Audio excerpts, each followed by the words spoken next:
A credit card is effectively just a little bit of plastic that allows you to buy things now and pay for them later, whether you wanted to do it in a shop or online or over the telephone. It differs from the debit card in that it's the bank's money to start with. It's a form of borrowing, which you need to remember, and you'll need to pay it back. You can pay it back straight away, and normally you can get a period of interest-free credit. Or otherwise, if you pay it back over a longer time, you just need to be careful, because the longer you pay it over, the more money you're going to have to pay back, because the bank will charge you interest. Well, you have to be over 18 and normally have to be UK resident as well and have a bank account in the UK. One of the strongest benefits for everyone of using a credit card is the extra protection it can give you for purchases. For anything between £100 and £30,000, there is protection in 3 cases. There's protection if the company goes bust, there's protection if something doesn't arrive, like you've bought it on the internet, and there's also protection if something is misrepresented. There's 3 main advantages of having a credit card. The first one is the convenience of being able to buy something when you want to. The second one is the purchase protection, which will cover you for anything you buy for larger purchases anywhere in the world, not just in the UK. And the third one is it can help you build up your credit rating too.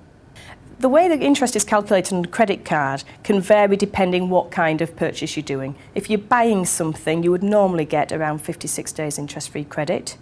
If you're doing something like a cash withdrawal, however, you'd normally be charged interest straight away. It varies also depending which bank, which billing society you go to. You get a monthly statement, and the best way to pay off your credit card is to set up a direct debit. That way you're not going to forget about it, you're not going to miss a payment and incur any fees or charges. There's 3 options that you have. The first one is to make the minimum payment, but it's best not just to do that because it'll take longer to pay off your credit card.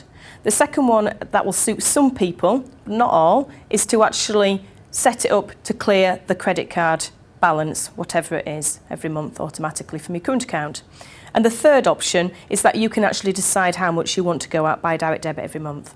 When you're looking for a credit card, I think it's important not just to look at the features, but also the benefits that you might get. You need to consider how you're going to use the card. For instance, you might be considering transferring a balance from elsewhere, which could save you money, or otherwise you might be planning to clear the balance, the credit card amount monthly, and you might be doing a lot of travelling abroad, or you want to get some kind of reward for spending. To stay on top of your credit card, I'd say there's 5 points. The first one is only borrow what you can repay. Decide the amount you want to pay each month, ideally more than the minimum payment. Know what your credit limit is and stick to it. Keep receipts for all your credit card transactions. This will mean that you can check that your statement's correct. And finally, be aware that different transactions have got different interest rates and charges attached. I think the best thing about credit card is as long as you manage it properly, it can give you brilliant protection and it's fantastic for convenience too.